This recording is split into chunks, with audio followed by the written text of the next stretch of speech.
E aí, galera, tudo bem? Mais uma aula na semana, tá? Essa semana, dois vídeos, tá? Esse vídeo aqui, ó, aula 34 a 36 sobre minerais não metálicos no nosso país. Bem de boinha, tá? Aqui a gente vai fazer um apanhadão, um resumidão do que é mais importante para vocês saberem, ok? E para isso a gente vai ter que lembrar de geologia, que a gente já estudou também. Belezinha? Bora lá então? Então vamos lá. Bom, galera, quando eu falo exploração de minerais não metálicos, a gente tem que lembrar primeiro disso aqui, que é a estrutura geológica do Brasil. Tira a cara da frente, professor. Melhorou, agora dá para ver a estrutura geológica do Brasil, né? Bom, lembra que a gente estudou que o Brasil tem 36% do seu território como escudos cristalinos e 64% como bacias sedimentares, tá?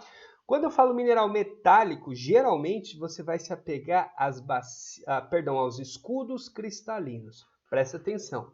Falou mineral metálico, ferro, alumínio, que é o bauxita, pá, manganês, você lembra de escudo cristalino, onde são as principais áreas de exploração, tá? Lembra disso. São as áreas aqui, ó, vermelho e laranja. Beleza? Aqui no Pará e Mato Grosso eu tenho bastante exploração de ouro e ferro, tá? Em Minas Gerais também tem bastante exploração, né, de ouro e ferro. Beleza? Beleza? Tranquilo? Então vamos lá. Bom, quando a gente fala em áreas extrativistas minerais, tá? A gente tem este mapinha maroto que ajuda a ilustrar o que se produz e onde se produz no nosso país, tá? Observa o seguinte, tá? Observa que dos minerais não metálicos, tá? Que é tipo amianto, calcário, diamante, fósforo e tal, nós temos uma produção bem espalhada no país, né? E aqui do nosso objetivo, que são os minerais metálicos, essa produção ainda ela é extremamente concentrada nesta porção e aqui, ó. Você vai observar bem, tá? Tá vendo que aqui você tem uma variedade de minerais metálicos muito grande sendo explorados aqui e por aqui. Principalmente, sobretudo, né, elementos como ouro e ferro, beleza? Aqui no Mato Grosso do Sul nós temos duas bolinhas verdes que são manganês e uma bolinha laranja aqui que é ferro, aqui é explorada, que é o maciço do Urucum, tá? E aí aqui você tem aqui na região de Bodoquena, tá? Você vai ter esse quadradinho azul aqui, que é diamante, tá? E esse quadradinho branco e azul, que é calcário, né? Lembra das formações calcárias? Que aí já não é metálico, né? Aí já são formações sedimentares, rochas sedimentares calcárias. Beleza? Tranquilinho? Então é isso aí, né? Então a gente tem uma expansão muito grande, tá? Isso preocupa da exploração de ouro aqui nessa região norte. Por quê? Porque essa exploração de ouro, essa busca por ouro, por minérios de pedras, enfim, aí nessa região está produzindo uma expansão muito preocupante de garimpos ilegais em áreas indígenas, garimpos ilegais em áreas de proteção permanente. Isso é um problema latente e atual do nosso país, tá? Nós temos uma expansão muito preocupante da garimpagem, tá? Em áreas de proteção ambiental e áreas de reservas indígenas. Isso é grave porque isso gera muita violência. Geralmente, a esmagadora maioria desses garimpos são ilegais. Tá? São ilegais pela forma que eles são e por onde eles estão. Ou seja, estão em lugares ilegais e de forma ilegal. E, por ser atividades ilegais que vêm crescendo, isso geralmente gera muita violência, muita morte e muitos crimes ambientais. Tá? Parte dos imensos incêndios, né, que acometeram a Amazônia nesses últimos anos tem a ver com a atividade de garimpo ilegal. Então isso é um grande desafio que deveria ser combatido pelo governo e a gente observa uma tremenda vista grossa, deliberada do governo brasileiro em relação dessas atividades que são criminosas, tá? É crime. Então isso preocupa muito a expansão desses garimpos, sobretudo para a exploração de ouro em áreas da Amazônia, que são áreas de preservação permanente ou áreas de reservas indígenas, ou seja, só isso já era fator de proibição, né?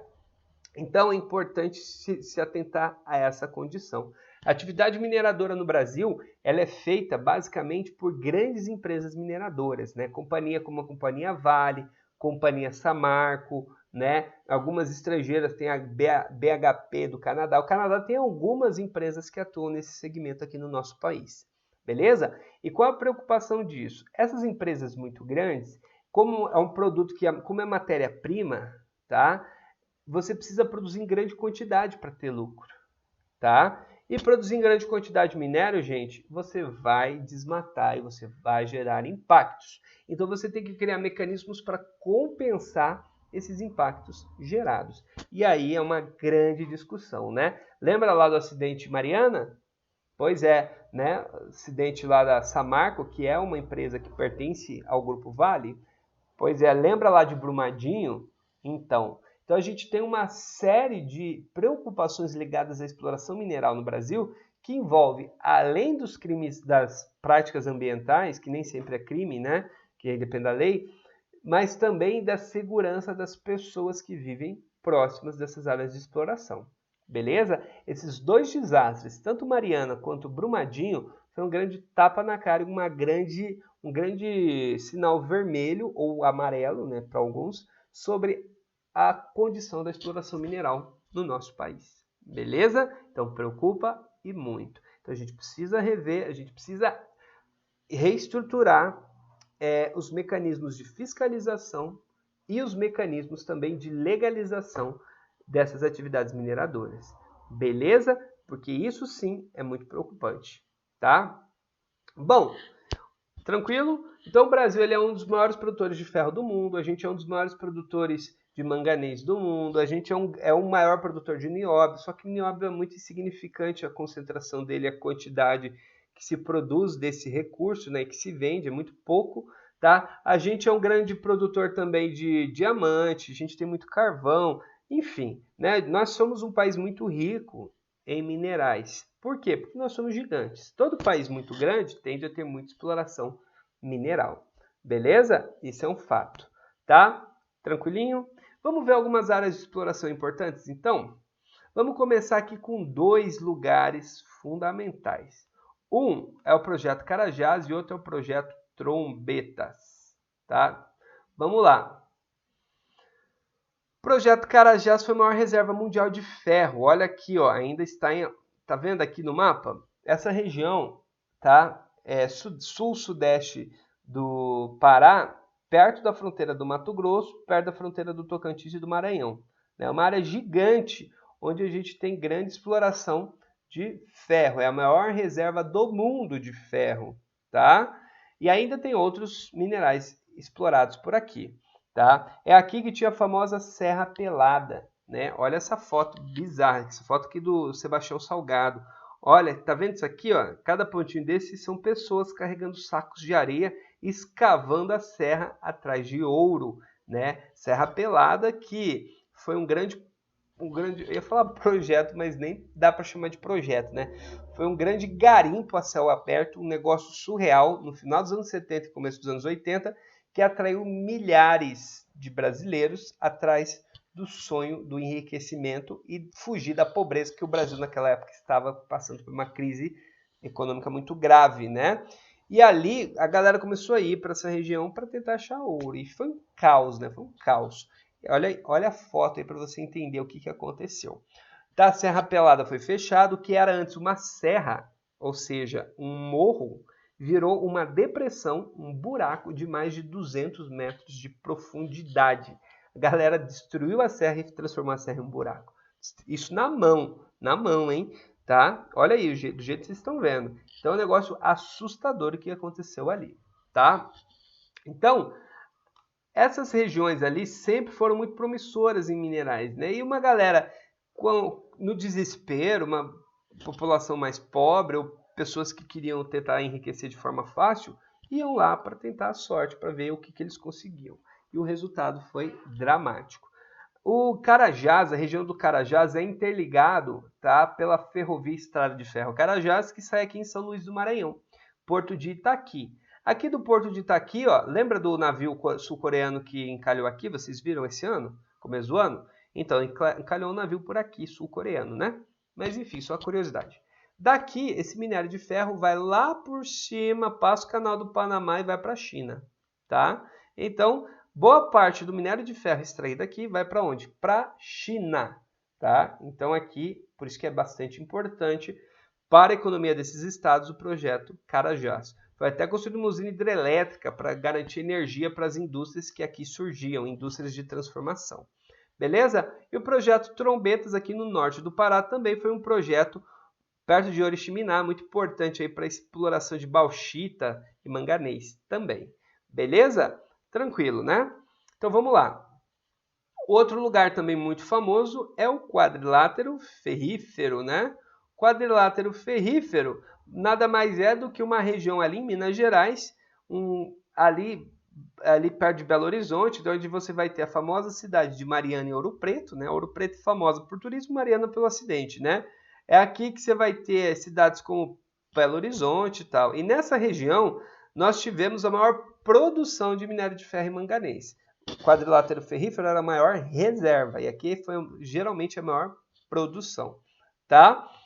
E essa região aqui sempre foi muito próspera e muito moderna. Você tem faculdades que oferecem curso na área de geologia, na área para trabalhar nas empresas de mineração. Essas empresas são muito, muito importantes para a economia dessas cidades. Tá? São cidades que dependem dessas indústrias mineradoras. Beleza? E aqui tem muita indústria de transformação, que pega o manganês, pega o ferro e tal e transforma. Vai indústria de aço, siderúrgica. Então isso se desenvolveu bastante nessa região. Beleza? Bom, outra área importante é o maciço do Urucum, importante para a gente, né? Que aqui no nosso estado e tem grande produção de ferro e manganês também, tá vendo? Ó, maciço do Urucum no extremo oeste do Mato Grosso do Sul, tá? Bem aqui onde a Companhia Vale explora, tá vendo? Ó? Olha o trem passando aqui, ó. Então, era uma forma de escoar a produção. Outra forma de escoar a produção é via Rio Paraguai, que também tem processo de escoamento de produção, principalmente do ferro do maciço do Urucum. Belezinha, galera? Tranquilo? Então, é isso aí. Vamos falar rapidinho aqui do petróleo. O Brasil também é um grande produtor de petróleo, já não é mineral metálico, né? É um mineral energético. E boa parte da produção do petróleo do Brasil, ó, acontece aonde? Nesta porção do litoral. Lembra deste mapa aqui? Ah, já estudou isso aqui. Isso aqui é a chamada Amazônia Azul, né? A Zona Econômica Exclusiva do Brasil, a ZE brasileira. Então é aqui na ZE brasileira que o Brasil explora a maior parte do seu petróleo. Neste outro mapa, você observa algumas bacias de produção, né? Então, eu destaco aqui a Bacia de Santos e a Bacia de Campos como os maiores pontos de produção de petróleo que o Brasil tem. E é por aqui em Santos e Campos que a gente achou, adivinha? O pré-sal, né? Olha lá o nosso pré-sal. O que é o pré-sal, galera? O pré-sal é uma camada de petróleo localizada embaixo de uma camada de sal no fundo do oceano. O que isso significa?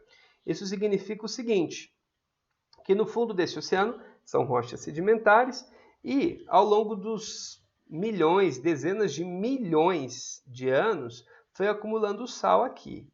Embaixo desse sal tinha matéria orgânica do Oceano Atlântico lá de 80, 100 milhões de anos atrás. Essa matéria orgânica antiga foi virando petróleo, né? E esse petróleo ficou lacrado pelo sal.